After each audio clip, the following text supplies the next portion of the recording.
Yun. So magandang araw po sa inyong mga kalingap, mga kabers. Handa po kayo ng mundo sa mga oras na ito. Umaga, tanghali, gabi. Mapagpalang araw po at nawa ang bawat isa ay nasa mabuting kalagayan. Shout out sa bawat isa at tayo po ay magbigay ng ating komento. Kuro-kuro at reaksyon ng araw na ito. Naka-post o komento ni Mr. Transparency doon sa kanyang live yata yun. Kasi nakita ko lang yan yung ano na lang, message na lang yung screenshot ng kanyang komento doon sa kanyang live. Kaya ako ay magbigay ng ating komento tungkol doon sa comments na yun. At yan po, dyan sa ating thumbnail, ay title ko dyan ay Mr. Transparency, duda sa kakayanan ni Kalinga Prab. Question mark po yun. At may check dyan sa kanyang harapan na sabihin ay kung tama ba. No? So, question mark pa rin yan. No? Wala nga lang question mark yan, pero yan po yung aking nais iparating. No? Kasi doon sa kanyang post ay parang may pagka-arugante yung dating sa akin. Iba-iba kasi tayo ng opinion at pagka nawa. No? Pero para sa akin, ay meron po yung pagka-arugante o pagmamataas. No? Pagtingin sa sarili ay napakayaman. No?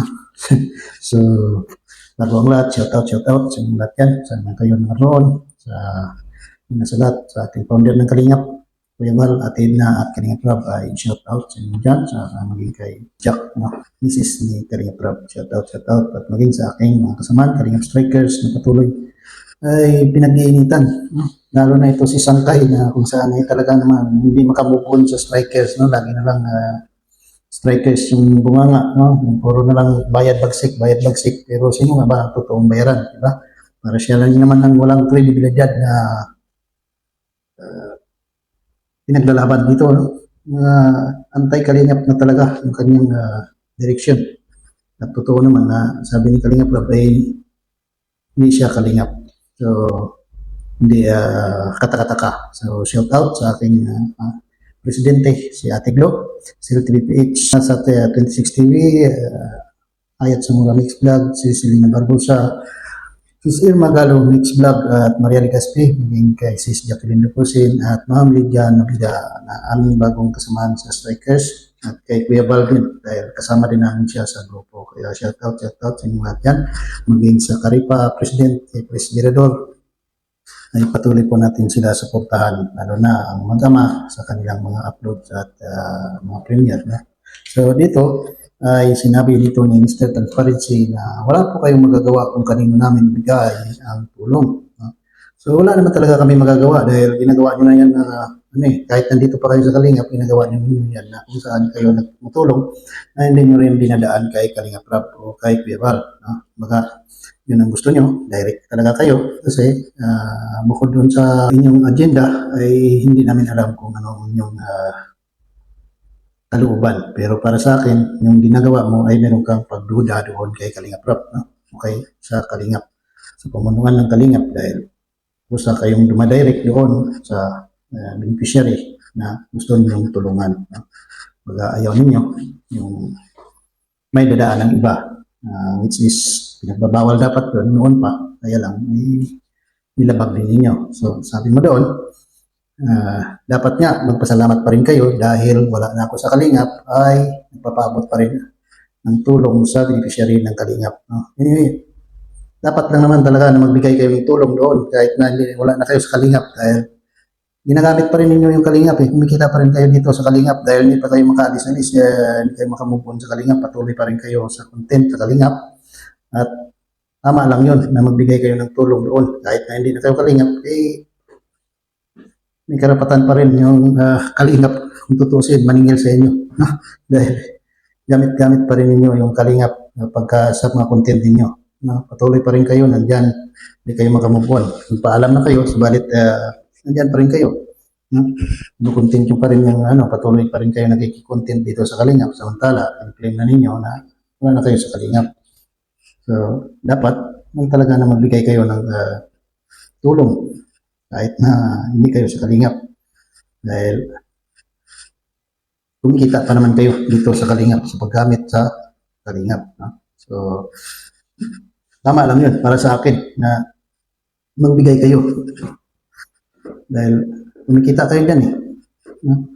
Tuloy, ginagamit pa rin ninyo. Dapat lang. Tapos, sabi mo dito, sa tingin nyo ba ay ibibigay ni Rob ang tuition ng magkapatid na nasa 140k ay isang taon? So, hindi ko alam kung patanong ito dahil dito ay period na nakalagay. No? Pero kung i-analyze mo yung sentence na ito ay patanong dapat. No? Kung kaya ba ibibigay ni Kalinga Prab o hindi ko alam kung anong gusto mong parating na mensahe dito. Kung yun ba ay kung ibibigay po ninyo ang pera doon kay Kalinga Prab ay maibibigay ba o makarating ba doon sa beneficiary na inyong pagbibigyan. So, walang klaro kung anong gusto mong ipahiwatig dahil ito ang nakalagay dito na sa tingin ninyo. Sa tingin nyo ba ay ibibigay ni Rob ang tuition ng magkapatid na nasa 140k isang taon? No?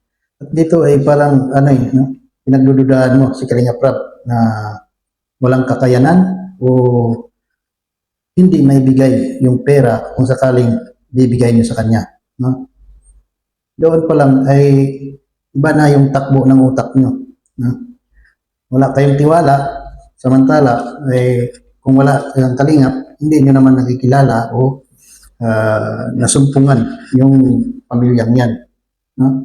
Diba? Yung pagdududa nyo kay Kalingap Prab at sa Kalingap ay nandoon. No? Wala kayong tiwala. Dahil gusto nyo, kayo talaga ang magpabot doon. So, naliwas doon sa rules na pinapatupad noon pa man na bawal mag-direct doon sa beneficiary. So, kaya hindi nyo siguro na ibigay kay Kalinga Prab o hindi nyo pinapadaan kay Kalinga Prab dahil sa tono ng iyong pananalita ay duda kayo o wala kayong tiwala or masyado ninyong ina-underestimate si Kalinga Prab na hindi niya kaya ibigay yung 140k sa loob ng isang taon. Na kung tutuusin ay yung pag-scholar niya sa mga karamihang mga kabataan dyan na hindi naman lahat pinagkikitaan sa vlog, masyado kasing mababa pananaw nyo kay Kalinga Prab, masyadong ano tawag nito, mababa yung pagtingin nyo sa tao. Ganun na ba talaga kayo kayaman? Yung pagmamaliit nyo sa tao. Kaya dyan ako parang iba yung aking pag-analyze doon sa pinaparating mo na parang gusto nyong iparating na kayo ay napakayaman dahil kahit gaano kalaking halaga ay naibibigay ninyo. So, yun yung aking opinion. No? Parang hindi kasi maganda na ganun sabihin mo kay Kalinga Prab. No? Hindi ko gusto yung mga ganung pananalita dahil mayroong halong pagmamataas sa sarili. No? Piling na hindi kaya ni Kalinga Prab yan. No? Parang in-underestimate niya siya doon sa kanyang kakayanan. Samantala, napakarami niyang scholar. Sabihin man natin na may sponsor yan, pero hindi lahat ay cargo ng sponsor. Marami dyan yung mga scholar na walang sponsor. No? Masyado kasing maliit yung pagtingin nyo kay Kalinga Prab. Kaya doon talagang yung mga supporters ay iirita din sa inyo. No? Pangit naman yung ganun mga pananalita. No? Baga, pinaghuhusgahan nyo yung tao, yung kakayanan ng tao. Pero samantala sa inyo, ay isa lang naman yan, sinusuportahan nyo eh. Oh. Alangan naman, hindi nyo kayang mabigyan yan. Dahil yun lang naman ang sinusuportahan nyo. Mayroon pa ba kayong ibang mga scholarship? Di ba? Kung tutusin nga eh, hindi lang yan ang dapat yung sponsoran dahil malaki ng kinita ninyo dito sa paggagamit ng Kalingap. Diba? So, masyadong mataas kung umasta na porket nandiyan kayo sa ibang bansa ay napakaliit na ng pagtingin ninyo doon sa tao. Ito nga lang yung isa na sinasuportahan niya eh. Tapos kung magpagsalita kayo gano'n na lang. Parang hindi naman yata tama yun. No? Dahil yan ay napakataas ng pagtingin ninyo sa sarili nyo na lahat ay kaya na ninyo. Samantala ay yun lang naman ang ano nyo, ginag-sponsoran nyo, yung isa na yan, yung pamilyang yan. Isa pa, malaki na rin kinita nyo dyan, kaya dapat lang talaga na supportahan nyo o ano. Kasi yung scholar nung naman talaga ni Kuya Kalingap Rob yan ay si Joy. Pero kayo ay gusto nyo pabida, so ganun. Sabi mo dito, kahit wala na ako sa Kalingap, hindi ibig sabihin ay ayaw ko nang magbigay ng tulong sa taong nangangailangan.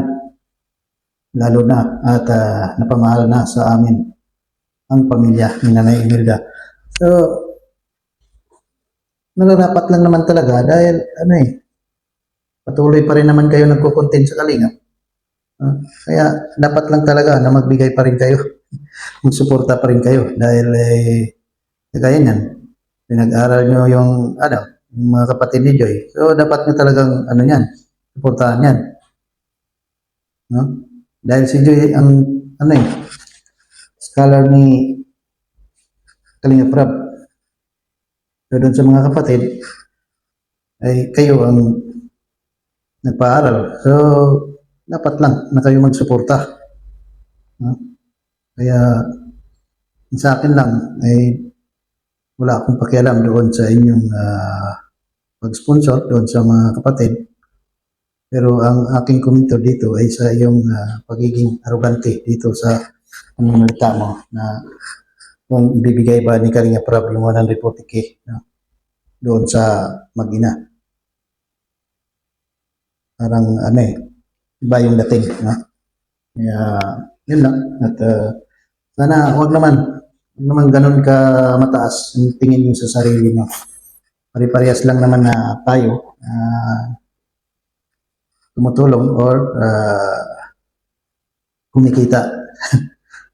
Bagamat ay hindi man kami nakapag-sponsor ng malaki, pero yung sa pananalita mo ay parang hindi tama.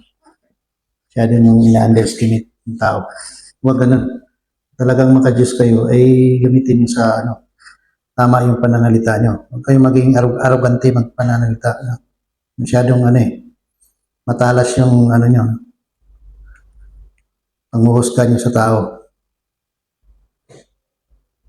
Gamat na hindi man tayo magkakilala ng personal, sa mga ganang pananalita, nakikita yung pagkatao ninyo.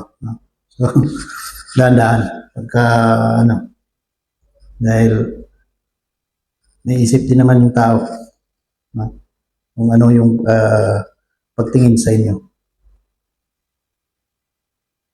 Huwag tayong masyadong mapanghusga sa kapwa. Sabi mo nga, tumulong na lang, diba? Tumulong lang kayo, madami nyo pang pananalita. Kung may tanong man sa inyo ng ganun, ayusin nyo. Magsagot kayo ng ganyan. Kasi live mo nga ito live mo ito at nagkomento ka dito ng ganyan, parang hindi gusto mo talaga na makikita na. Kasi pag nagsalita ka lang, baka hindi marinig. So ngayon, yan ay kinomento mo. So nakikita dahil may mga screenshot, mahilig may screenshot yan at naka-post pa. So yun, nakita tuloy kung ano yung mayroon ka sa iyong pagkatao. Yan lang. At shout out sa inyong lahat, mga kabeks, mga kalingap. Patuloy natin suportahan ang mga charity vloggers at kalingap partners at mga sponsors na patuloy na nagsusuporta sa kalingap. Salamat sa inyong walang sawang pagsuporta sa kalingap at pagpalain kayo ng Panginoon. Kaya Kuya Bal, Kalingap Rob, patuloy lang suportahan natin at patuloy na subaybayan ang kanilang mga video uploads at mga premiere lives and share sa ating mga community o ating mga Facebook page. Kaya maraming salamat at God bless and bye-bye. Jesus loves you.